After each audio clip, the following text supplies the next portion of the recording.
देखिए, ज्ञान की कितनी ज्यादा वैल्यू है कि जो दुनिया में मनुष्य है वो इसी को ही अपना घर समझते हैं। वो समझते हैं हम आत्माएं कहीं आई से थोड़ी है, मैं तो यहीं पे रहने वाली है। तो जैसे कि कोई व्यक्ति ऑफिस को ही अपना घर समझने लग जाए, इसीलिए यहाँ से जाने में भी उनको बड़ी दिक्कत होती है।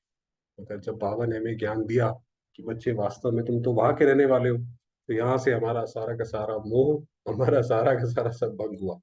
अब हमें कुछ नहीं करना है। अब ये तो बल्कि ऑफिस निकला है यहाँ पे तो। जैसे ऑफिस से व्यक्ति घर जाने को होता है तो उसको लगता है जल्दी जल्दी तैयारी करो भाई, जो भी करना है जल्दी करो। तो वो हमारा हाल है कि हमें पता पड़ा। तो ये ज्ञान की वैल्यू। तो आज की मुरली है 18/4/2023 की। मीठे बच्चे, आधा कल्प माया ने तुम्हें बहुत हैरान किया है। हैरान किया माना लगता ही नहीं था ये कोई काम गलत है, और बाद में वो काम गलत हो जाता था, तो वो हैरानी है। अब तुम बाप की शरण में आए। तो आज का जो हमारा टॉपिक भी था कि मैं पार्वती शिव की शरण में हूँ, तो बाबा ने कहा तुम बाप की शरण में हो। अब हम बाबा की उसमें हैं।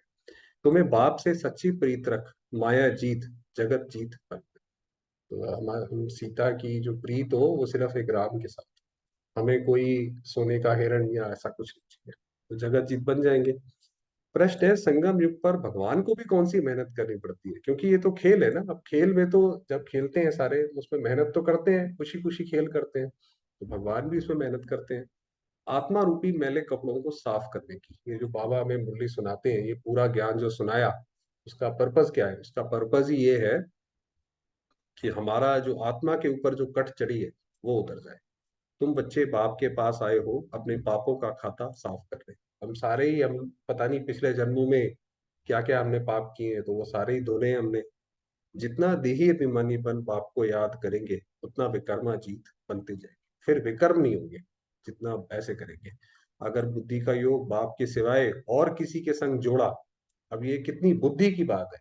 कर्म में तो बहुत बाद में आती है कि बुद्धि का संग बाप के सिवाय किसी और के संग जोड़ा तो भस्मासुर बन जाएगी। माना खुद को भस्म कर ले। अगर हमारा बुद्धि योग, यहाँ तक कि बाबा कहते हैं ब्रह्मा बाबा में भी नहीं जाना चाहिए, बाकी तो दूसरी आत्माएं अलग रही, तो सिर्फ हमारा एक बाबा और एक मैं। जो बाबा ने बोला है वो मुरली से आया है। बाबा को सब पता है कि मुझे आज किस चीज की जरूरत है, क्योंकि वो बुद्धिमानों की बुद्धि है, त्रिकालदर्शी है। तो हमें फिर इधर उधर जाने की क्या जरूरत है? बाबा ने कहा बुद्धि योग एक बाप से लगे, इसलिए श्रीमत पर चलते रहो। आप देखेंगे जो सीता का भी पहले हिरण में बुद्धि योग गया ना, राम से हटकर हिरण में चला गया, और उसका नतीजा क्या हुआ कि शोक वाटिका में रुकी। हमारा भी बुद्धि योग हटा, जिसको कहते हैं सावधानी हटी दुर्घटना घटी, दुर्घटना घट जाएगी, दुखी हो जाएंगे जाकर के। गीत है ओम नमः शिवाय। ओम शांति। तुम बच्चों ने सहारा लिया है, तुम बच्चों ने सहारा लिया है बाप का, अथवा बाप की शरण में आए। तो पहले तो अपने आप को मिस उसमें टिका दे कि हम जो है बाबा की शरण में आए। ये ये कोई लौकिक बाप नहीं, ये है पारलौकिक। तुमको माया ने आधा कल्प तंग किया है, तुम बच्चे ही जानते हो। ये है दुख धाम, असुरी दुनिया। जो हमने शुरुआत में बात करी कि लोगों को ये थोड़ी लगता है कि ये वास्तव में दुख धाम है या यही नरक है, क्योंकि उन्हें स्वर्ग का पता नहीं है और बाकियों को पता नहीं है। तो जैसे वो नरक में ही रहते हैं और नरक में ही जो है वहीं पे ही जन्म लेते रहते हैं। तो कल्प कल्प तुम बच्चे बाप के पास आकर शरण लेते हो। अब जब भी ये कल्प समय का पहिया घूमेगा, हम फिर दोबारा से बाबा की शरण में होंगे, दोबारा से ऐसे ही बाबा की उसमें बैठे होंगे। अभी उसमें कितना सुख है, अभी तो हम पुरुषार्थ कर रहे हैं ये जानने के लिए कि वास्तव में कितना सुख है, मगर शरण में तो आ गए। तुम शरणागति हो, हम शरणागत हुए। माया ने महान दुखी बनाया है। आप सोचिए माया ने कितना दुखी हमें भी पहले बनाया था और लोगों को भी बनाया। हर वक्त चिंता ही, हर चीज में चिंता चिंता। तुम्हारी जो भी इज्जत थी वह माया ने बर्बाद कर दी है। खासकर इंडिया की तो पूरी माया ने इज्जत बर्बाद कर दी है। बल्कि विदेशी में तो कई जगह तो इंडियंस को पसंद भी नहीं करते, तो बर्बाद कर दी है। ये तुम बच्चे ही जानते हो। जब मनुष्य दुखी होते हैं तो जाकर दूसरे के पास शरण लेते हैं। आज बाबा ने ये भी बताया कि कैसे भारत वालों ने ही अपनी इज्जत गंवाई है। जैसे भी तो ये थोड़ा सा बताया, फिर आगे भी बताएंगे कि यूरोप वाले क्या सोचते हैं और हम क्या सोचते हैं। तो बाबा ने कहा जब मनुष्य दुखी होते हैं दूसरे के पास शरण लेते हैं। यहाँ तुम भी आधा कल्प से माया की शरण में थे, जिसकी शरण में अब तुम आए हो वह बैठ आत्मा को समझाते हैं। हम बाबा की उसमें आ गए। दुनिया वाले नहीं जानते कि हम कब से दुखी बने हैं। वो तो कहते हैं कि हम सदा, ये दुख तो चलता ही आता है। इसीलिए उन्होंने अपनी हिस्ट्री की कल्पना भी ऐसे करी कि इंसान तो पहले गुफाओं में रहता, पहले जानवरों को मारता था, अब इंसान को मारता है। ये उनकी पूरी हुई। तो इसीलिए, क्योंकि उनका मन पूरी तरह दुख से भरपूर है, सोच भी नहीं पाते कि कभी ऐसी दुनिया थी। हम स्वर्ग के फूल थे, जबकि हमें पता है कि हम तो स्वर्ग के फूल थे। फिर माया कैसे आकर कांटा बनाती है, ये अभी तुम बच्चे समझ सकते हो। फिर भी मनुष्य हो, जानवर तो नहीं हो भाई, समझ तो सकते हैं ना इतनी बात। बच्चे कहते हैं, तुम मात पिता हम बालक तेरे, हम आपकी शरण में आए, हमारी रक्षा करो इस माया रावण से। अब हम आते हैं बाबा के पास, चाहे रक्षा बोलो या सुख चैन के लिए या खुशी के लिए, बरोबर। अब तुम बच्चों को माया से मुक्त कर स्वर्ग का मालिक बना। माया ने तुमको बहुत तंग किया है। पहले हमें लगता था ये तो सुख है, दुनिया में यही तो बात है। दुनिया में वो माया के थपेड़े खाते जाते हैं और उसी को ही सुख समझते जाते हैं, बेकार को ही सुख समझते रहते हैं। भगवान को भक्त याद ही तब करते हैं जबकि तंग है तो ड्रामा अनुसार, बाकी है ये ड्रामा के हिसाब से, इसमें किसी की कोई गलती या वो नहीं है। जो स्वर्ग के थे, उन्हों की ही माया दुश्मन बनी है। ये कोई भी नहीं जानते कि आधा कल्प की ही माया दुश्मन। ये बड़ी गुह्य बातें हैं समझने की, कि माया कैसे आती है, कैसे हम ही जो स्वर्ग के थे वो नीचे गिरते गिरते गिरते हैं। आधा कल्प से तुम बहुत याद करते हो कि हम इस आफत से कैसे छूटे। दुनिया वालों ने भी बहुत, जितना दिमाग हो सकता था सब वो लगाते हैं कि इससे हम कैसे निकले, मगर उससे निकलने की ताकत नहीं है, समझ नहीं आता कि कैसे। अब तो यार बड़े बड़े जो नेता हैं, वर्ल्ड लीडर्स हैं, उन्होंने भी हथियार डाल दिए कि दुनिया में आज के समय में जो प्रॉब्लम्स है, जितनी सारी हर तरफ से आ रही है, ये हम सारी की सारी एक साथ हम सॉल्व नहीं कर सकते। ये तो उन्होंने भी अब बोल दिया। बाप आकर हमको अपना बनाए स्वर्ग का वर्षा देते हैं। तुम इस समय रिफ्यूजी हो, तुम सब इस समय रिफ्यूजी हो। रिफ्यूज होता है ना भाई, अपना देश छोड़ के दूसरे देश में जाके वो लेते हैं। अब हमने माया को हमने तलाक दे दिया भाई, हमारा उससे कोई लेना देना नहीं। आजकल रिफ्यूजी बहुत होते हैं, जाकर एशलम अथवा शरण लेते हैं। तुम जानते हो माया ने भारत को बहुत दुखी बना दिया है। आप अगर इतिहास पढ़ेंगे, आप देखेंगे जो भारत के राजा हुए, बहुत शूरवीर थे। उनको जब भी किसी ने अटैक किया तो पहले तो उन्होंने बहुत मारा, जो भी कोई विदेशी आकर हम पे अटैक करते थे। फिर भारत का ही कोई व्यक्ति उनसे जाके मिल जाता था, तब बेशक हार हो जाती थी, चाहे वो सोमनाथ का मंदिर हो, महमूद गजनवी हो। तो हमने ही खुद अपने आप को हराया। तो बाबा ने कहा माया ने, और वो क्यों हराया, क्योंकि वो विकार आए, चाहे एक दूसरे से जेलसी हुई, चाहे विकार, काम विकार, क्रोध विकार, जो भी हुआ। भारत में जब स्वर्ग था तो देवी देवताएं बहुत सुखी थे। देवी देवताएं सुखी क्यों है, क्योंकि वहां सब एक है, एक धर्म, एक भाषा, सब कुछ एक है। ये यूरोपियन लोग भी जानते हैं कि भारत बहुत प्राचीन देश है। वो ये जानते हैं, मगर वो अपनी हिस्ट्री में थोड़ी बोलेंगे कि हम, हमसे ज्यादा महान भारत है, ये काम तो भारत का करने का है। मगर ये तो, आप सोचिए हमारा ही कितना दुर्भाग्य है कि आजादी के बाद हम अपना इतिहास भी ठीक से नहीं जानते। जब हम लोग नहीं थे तो सिर्फ भारत ही था, ये यूरोपियन जानते हैं। प्राचीन भारत बहुत माला माल सुखी था। दुनिया में जितनी भी आप एजुकेशन उठा के देखेंगे, धन धान्य उठा के देखेंगे, वो सब भारत की देन है। उसमें आपको हर एक जगह भारत का कोई ना कोई कनेक्शन मिल जाए। तो बाबा ने कहा सुखी था, जिसको ही स्वर्ग हेवन कहते हैं। 5,000 वर्ष की बात है।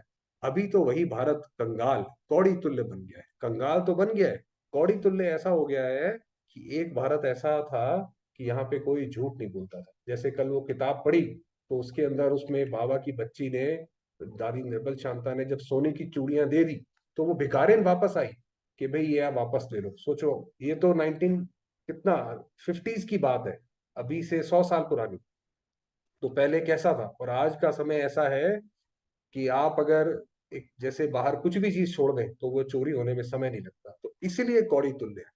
तो कौड़ी तुल्य बन गया है, किसने बनाया, माया रावण ने। इन विकारों की वजह से ही तो ये हाल है कि सड़क पे कोई आदमी अगर किसी की चोट लग जाए, मर रहा हो, लोग उसके पैसे छीन के लगा बजाय मदद करने। तो ये कौड़ी तुल्य हो गया। आधा कल्प से भारत गिरते गिरते अब कौड़ी तुल्य हो गया।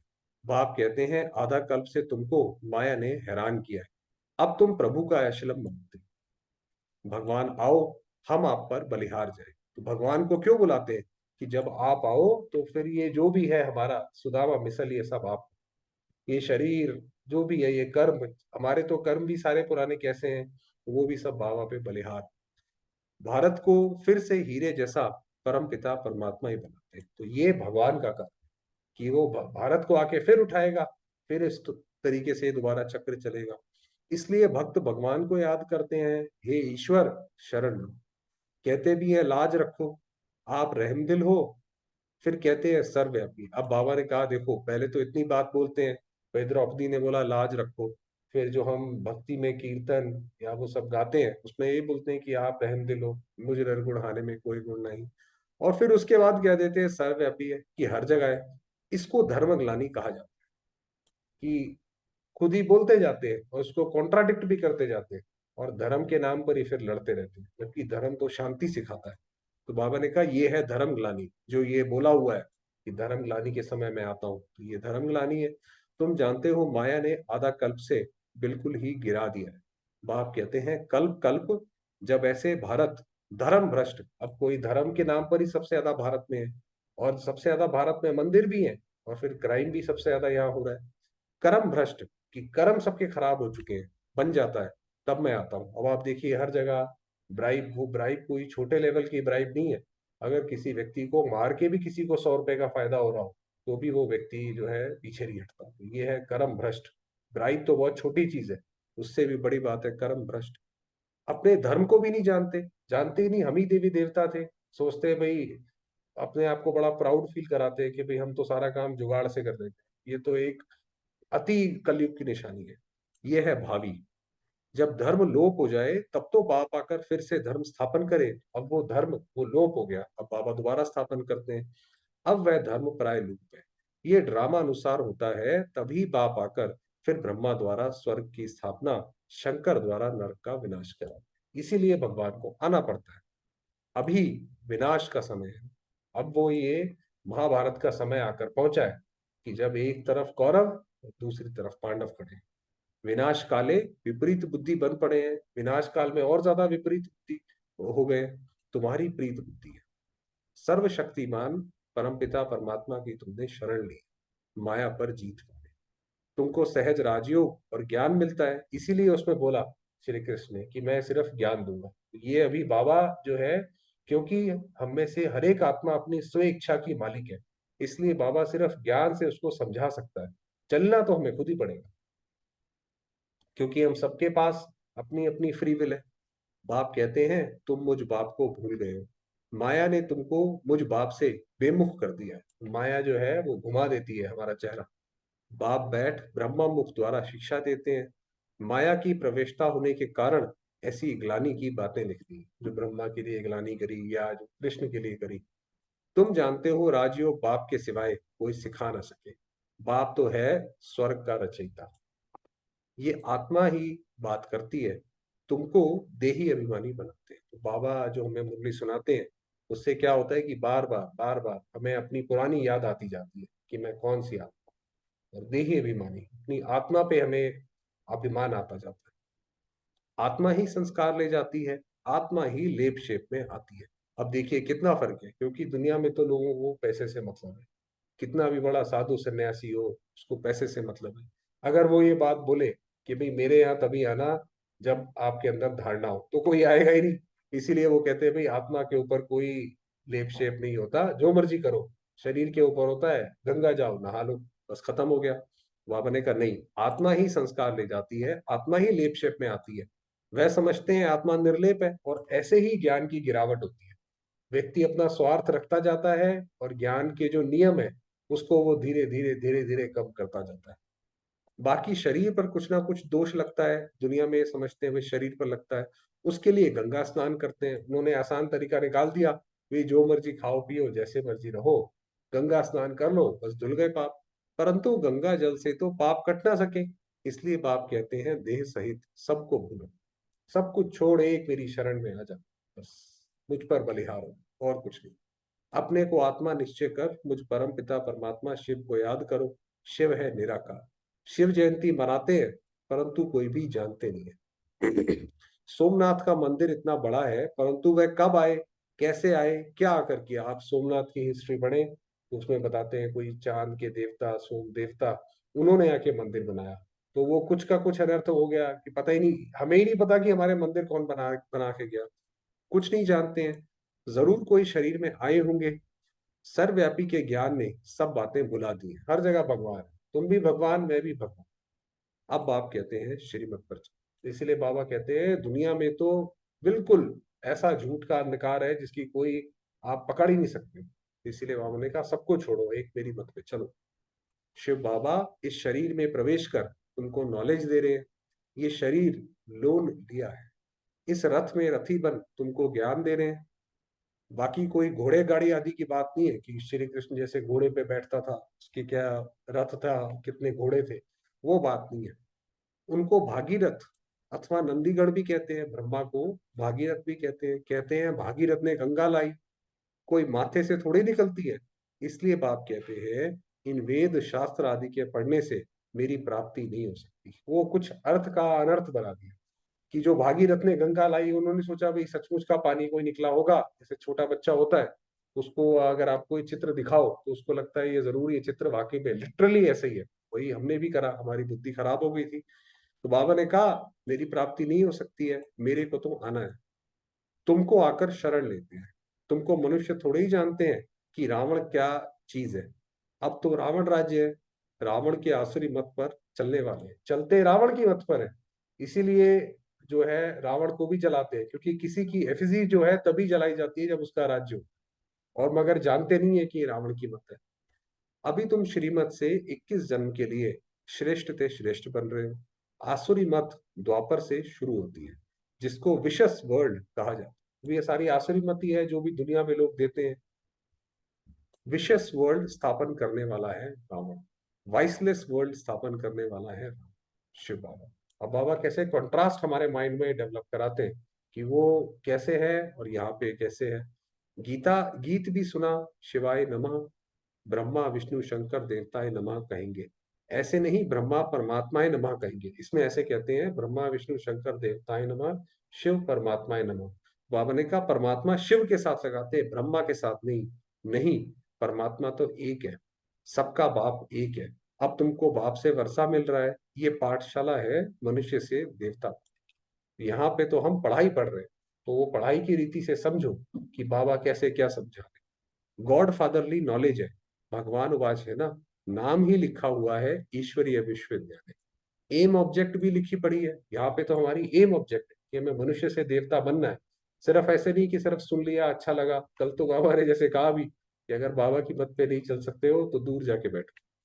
नर से श्री नारायण, नारी से श्री लक्ष्मी बनना है, ये हमारा उद्देश्य है कि हम श्री नारायण और श्री लक्ष्मी बनना चाहते हैं। तुम फिर से नर से नारायण बन रहे हो, श्रीमत पर चलने से तुम श्रेष्ठ बनेंगे।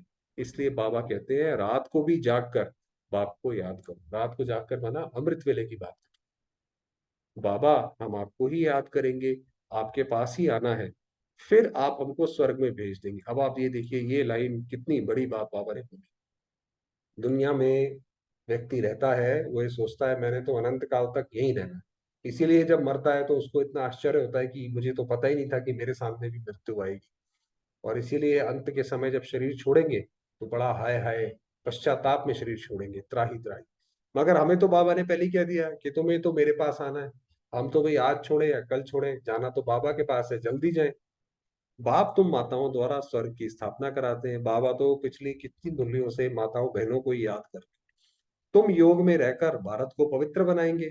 तुम्हारे योग की शांति से फिर 21 जन्म भारत में शांति होती है। बाबा ने कहा तुम ये जो योग लगाते हो, जो ये परमात्मा किरणें जो ये सारे विश्व में फैलाते हो, 21 जन्म विश्व में शांति रहेगी, कोई देश आपस में लड़ेंगे नहीं, वहां माया होती नहीं, सदा सुखी रहते हैं।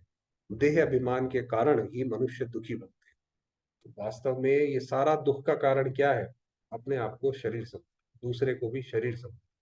घर में है भाई ये मेरे बच्चा है, मेरी बात क्यों नहीं मानता, मैंने इसका लालन पालन किया और ये बात नहीं मानता, शरीर आ गया बीच में। अब बाप तुमको देही अभिमानी बनाते हैं। सतयुग में जो दैवी गुण वाले थे वह अभी आसुरी गुणों वाले बन पड़े हैं। अब तुम फिर से शिवालय स्वर्ग का मालिक बनने के लिए बाप से वर्षा लें। अब हम दोबारा से तैयार हो गए कि हम दोबारा से शिवालय में जाएं। ये कॉलेज है, जब तक विनाश हो बाप पढ़ाते रहेंगे। क्योंकि आधा कल्प का सिर पर बोझा चढ़ा हुआ है, वह मिटा नहीं है, मेहनत लगती है। तो बाबा भी कितनी मेहनत करते हैं, हमें बार बार ज्ञान सुनाते रहते हैं। इस समय सब पाप आत्माएं हैं, पवित्र आत्मा एक भी नहीं है। कहते हैं हे पतित पावन आओ, परंतु ये नहीं समझते कि ये पतित दुनिया है। बुलाते हैं कि हे पतित पावन आओ, खुद पतित काम करना छोड़ते नहीं। ये क्या बात है? डॉक्टर को बुलाते हो कि बीमारी ठीक करो, और खुद तुम मीठा खाते जाते हो, डायबिटीज बढ़ाते जाते हो। ये कोई बात थोड़ी है। अब तुम ब्राह्मण बने हो, ब्रह्मा की औलाद तुम कितने थोड़े हो। तुम ब्राह्मण से देवता क्षत्रिय बनेंगे। ये है सुदर्शन चक्र। तो बाबा ने कहा ये सुदर्शन चक्र फिराओ, कि हम अभी ब्राह्मण हैं, फिर हम देवता बनेंगे, ऐसे करके ये चक्र चलेगा। पुनर्जन्म लेते लेते हम 84 जन्म पूरे करते हैं। ये बातें शास्त्रों में नहीं है। ब्रह्मा के हाथ में शास्त्र दिए हैं, सूक्ष्म वतनवासी ब्रह्मा हो न सके। नाम है प्रजापिता ब्रह्मा, क्योंकि प्रजापिता ब्रह्मा नाम है, तो यानी वो प्रजा रचेगा। तो प्रजा तो नीचे है, तो यहाँ पे रचेगा। और अलग अलग धर्म ब्रह्मा को ही अलग अलग नामों से याद करते हैं। कैसे? नाम है प्रजापिता ब्रह्मा, जिसको एडम, आदम कहते हैं, वही इस सारे जेनोलॉजिकल ट्री का हेड है, मनुष्य सृष्टि का हेड है। सो तुम जानते हो, हम रुद्रमाला के दाने हैं। रुद्र माना शिव, शिव बाबा की माला के दाने। हम आत्माएं वहां से आती हैं, शिव बाबा के पास से नीचे आती हैं। हमारा निवास स्थान परम धाम है।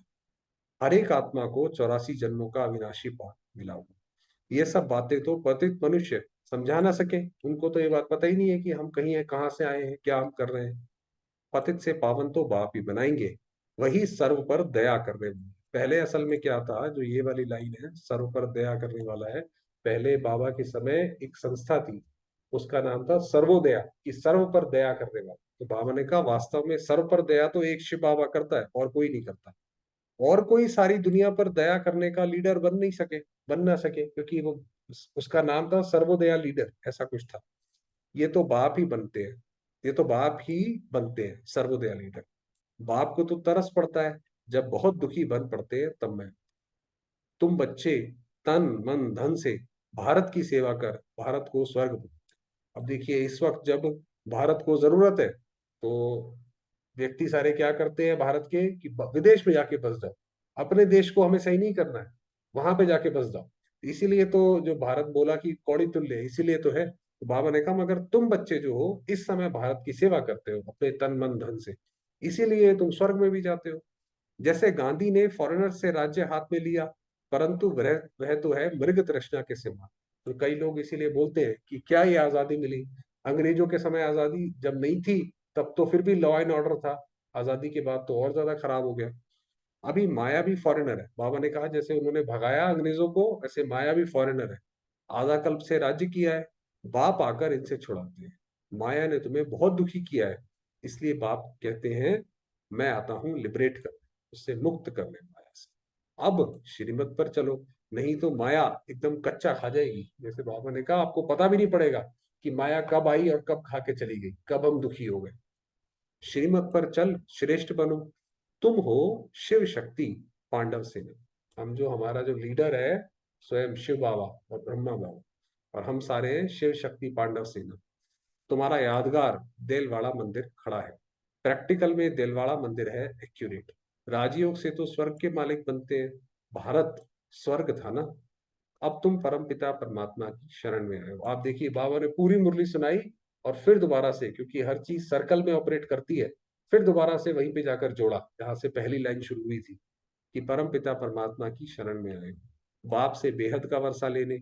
21 पीढ़ी देवी देवताओं का राज्य चलता है, तुम आते हो स्वर्ग का मालिक बनने। माया ने भस्मासुर बना दिया, कि अपने आप को ही भस्म करते रहते हैं। बाप आकर ज्ञान अमृत की वर्षा करते हैं, बाप की शरण भी लेते हैं। फिर माया ट्रेटर बना देती है। ट्रेटर माना जो दगाबाज होता है, कि बाबा के बनने के बाद ट्रेटर बन जाते हैं, अरे जी वहां पे ये गलत है, ऐसे है। फिर अबलाओं पर कितने अत्याचार होते हैं। मान लीजिए अब कोई बुराई करता है बाबा के ज्ञान की, तो जो बेचारी घर में माताएं कन्याएं हैं, उनके घर वाले मना करते हैं कि भाई जहां तुम जाते हो ये तो गलत जगह है, तो उनपे अत्याचार होते हैं। अभी कोई सॉवरेंटी तो है नहीं, अभी कोई राज्य तो है नहीं। बाप आकर डीटी सॉवरेंटी स्थापन करते हैं, देवताओं का राज्य स्थापन। सतयुग आदि में महाराजा महारानी थे, अभी तो नो सॉवरेंटी, प्रजा का प्रजा पर राज्य है। माना प्रजा का प्रजा पर राज्य, माना पूरे राज्य में एक भी ऐसा व्यक्ति नहीं है जो उस पर राज्य कर सके। तो प्रजा का प्रजा पर राज्य है, इसको कहा जाता है अधर्म। इसलिए ये अधर्म है। माया अधर्म का राज्य स्थापन करती है, बाप फिर आकर धर्म का राज्य स्थापन करते हैं। अभी तो है नो रिलीजन, इसीलिए धर्म का राज्य स्थापन करते हैं। माना जो श्री नारायण है वो धर्म में सबसे ज्यादा श्रेष्ठ है, अपनी प्रजा से भी ज्यादा। इसीलिए प्रजा जो है उनका आदर करती है, इसीलिए उनकी बात मानती है। अभी तो है नो रिलीजन, कहते हैं हम धर्म को नहीं मानते हैं, इसलिए माइट भी नहीं है। धर्म को नहीं मानते तो धर्म की जो ताकत है सबसे बड़ी, वही खत्म हो गई। ये भी अल्पकाल का स्वराज्य है, आपस में ही लड़ झगड़ खत्म हो जाएंगे। आपको पता है बाकी विदेशों में महाभारत के समय या अंत के समय तो बम गिरेंगे, नेचुरल कैलेमिटीज, और भारत में खासकर सिविल वॉर और नेचुरल कैलेमिटीज बाबा ने बताया ये भारत में होगा। आपस में ही लड़ झगड़ खत्म कर जाएंगे, क्योंकि भारत जो है ये सबसे बड़ा तीर्थ स्थान है, यहाँ पे दूसरा कोई अटैक नहीं कर सकता। ये हम खुद ही लड़ झगड़ के खत्म कर देंगे। तुमको बाबा आकर अमरपुरी का मालिक बनाते हैं। बाप आत्माओं से बात करते हैं, बच्चे तुमको देह अभिमानी बनना है। जितना बाप के साथ योग लगाएंगे तो विकर्मों का बोझा उतरेगा। आप देखिए जैसे घर में आप नए नए शिफ्ट हो और वो घर बहुत समय से साफ ना किया, तो वो जो है घर में आप पहली बार सफाई करें तो लगेगा ही नहीं कि साफ सफाई हुई है। उसी तरीके से बाबा को याद करते रहो करते रहो, विकर्मों का बोझा धीरे धीरे खत्म हो जाएगा और तुम विकर्मा जीत बन जाएंगे, फिर विकर्म नहीं करेंगे। जो बाप स्वर्ग का मालिक बनाते हैं उनको फारगति दी, फारगति बना तलाक दिया, छोड़ दिया, बुद्धि का योग और कोई संग जोड़ा तो भस्मासुर बन।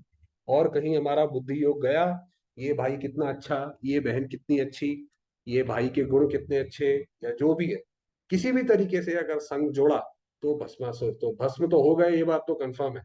क्योंकि दूसरी राह पे निकल पड़े, पटरी हमने चेंज कर ली। अब तुम बैठे हो अपने कर्मों का खाता साफ। अब हमारा काम ये है, पापों का बोझा बहुत है। बाप कहते हैं मैं आकर अजामिल जैसे पापियों का उद्धार कर। बाबा ने कहा मैं सिर्फ तुम्हारा उद्धार नहीं, दुनिया में जो सबसे बिल्कुल अजामिल है, बिल्कुल पापी है, जिसे सबसे ज्यादा वो करे, उसका भी मैं उद्धार करूं। बाप ज्ञान अमृत से कितना शुद्ध बनाते हैं, फिर भी श्रीमत पर चलते चलते आश्चर्यवत भागंती हो जाती है कि बाबा की बात सुनते हैं और फिर बाबा को छोड़ के चले जाते हैं। भगवान आकर मेहनत करते हैं तो मैला कपड़ा है वह फट पड़ता है। कोई कोई बहुत मैला कपड़ा हो, उसके अंदर ताकत ही ना हो, तो वो फट पड़ता है। वो कहते हैं भाई ये ज्ञान हमसे नहीं होता, ये तो ज्ञान बहुत मुश्किल है, इसके अंदर तो ये भी दिक्कत वो भी दिक्कत, उससे नहीं चला जाता। इसलिए अजामिल नाम रखा है। बाप का बनकर फिर फारगति दे तो वह हुए नंबर वन अजामिल। तो बाबा ने कहा अंत में ये लोग आपको बोलेंगे कि चलो हम तो हमारी तो भाग्य है ही कुछ नहीं, मगर आप तो भगवान को जानते हैं, आपने भगवान को पहचाना भी और तब भी आप नहीं चले, तो वो उसका अंत में पश्चाताप होगा। उन जैसा पापात्मा कोई होता नहीं जो बाबा का बन के छोड़ दे। इसलिए तुम बच्चों को बहुत अच्छी रीति श्रीमत पर चलना है। अगर श्रीमत को छोड़ा तो माया खा जाएगी। ये तो युद्ध है।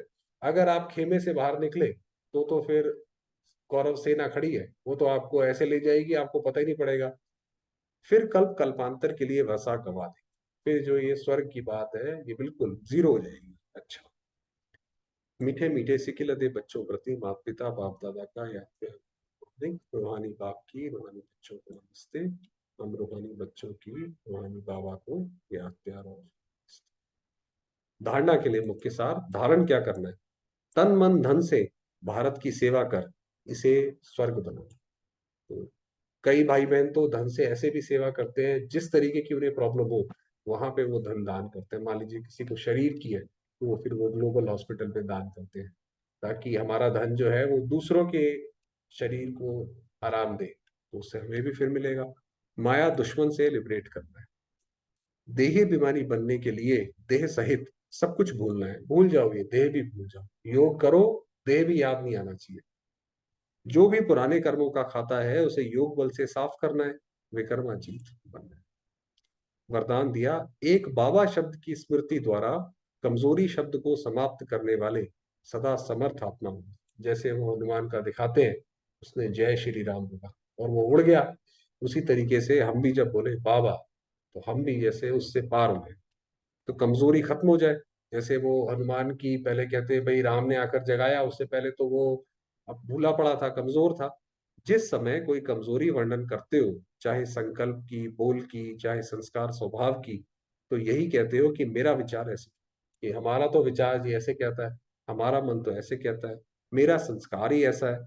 लेकिन जो बाप का संस्कार, संकल्प, सो मेरा, जो बाबा का वही मेरा, उसके अलावा मैंने कुछ नहीं इधर उधर देखा। जैसे जो पतिव्रता नारी होती है, वो अपने पति के अलावा उसकी इधर उधर दृष्टि नहीं जाती, जो है जैसा भी है, सूखी रोटी भी है, वही वही है। समर्थ की निशानी ही है बाप समर्थ। अब और कोई आए भी विचार तो उसको इग्नोर करते रहो, ये मेरा है ही नहीं, इग्नोर। तो संकल्प बोल हर बात में बाबा शब्द नेचुरल हो, और कर्म करते करावनहार की स्मृति हो, कि हमसे कराने वाला कौन है, शिव बाबा, हम उसके उस पर कर रहे हैं। तो बाबा के आगे माया अर्थात कमजोरी आनी। स्लोगन दिया, जिसके पास गंभीरता की विशेषता है, कोई भी सब्जेक्ट है, कोई गुण है, उसको गंभीरता से उसके ऊपर सोच विचार करना जानते हैं, उन्हें हर कार्य में स्वतः सिद्धि प्राप्त होती है। फिर वो उसको पूरी सिद्धि प्राप्त कर सकते हैं, उसको पूरा धारण कर सकते हैं। जैसे, चलिए समय हुआ है बाबा।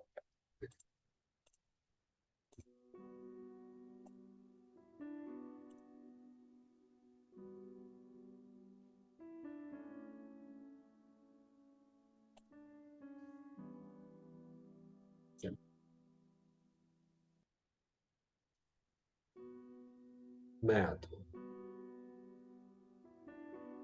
चमकता सितारा।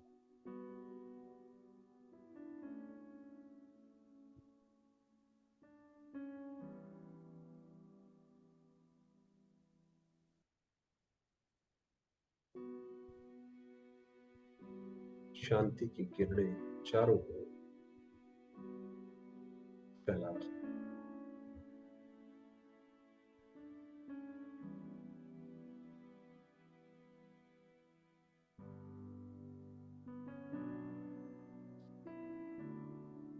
सारा वातावरण,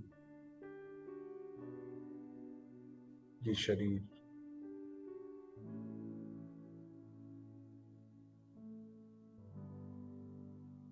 शांति की किरणों से भरपूर।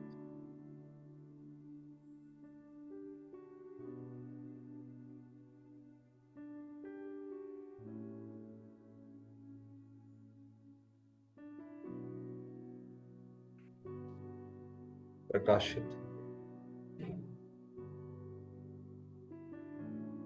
स्वस्थ।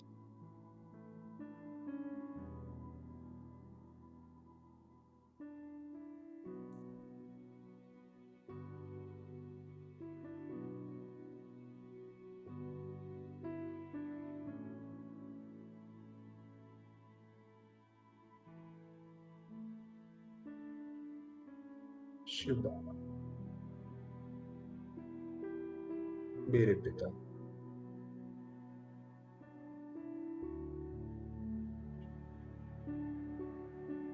उनकी अपार कृपा और स्नेह मुझ आत्मा पर बरसा।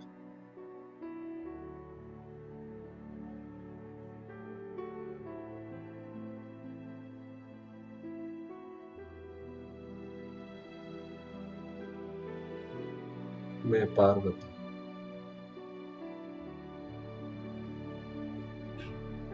शिव की किरणों के नीचे,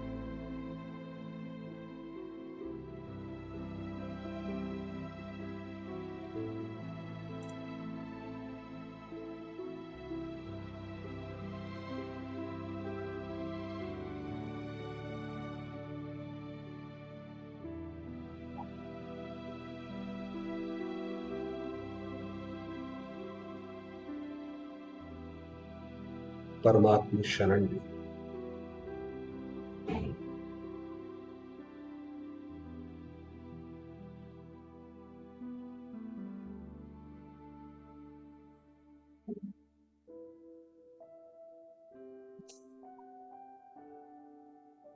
ईश्वरीय परिवार का हिस्सा।